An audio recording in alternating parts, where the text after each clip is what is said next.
Hi friends, ఈరోజు మనం వంకాయ పులుసు చేసుకుందాము. దానికోసం ఇలా కట్ చేసి నూనెలో వేయించాను.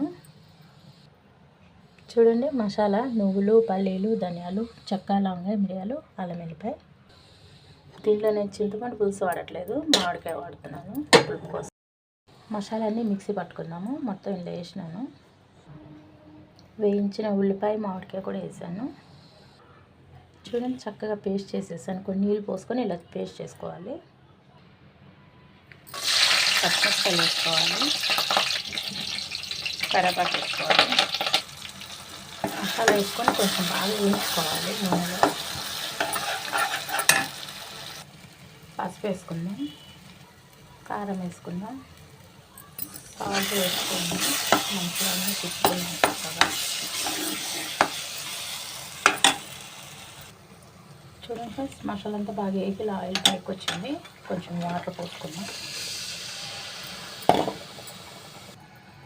చూడండి, పులుసు బాగా మరుగుతుంది, బాగా ఉడుకు పట్టాలి.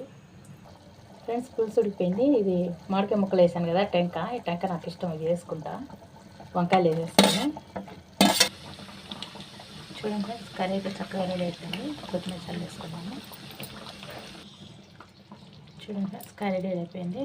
చూడండి ఎంత బాగా, ఎంత తిక్కగా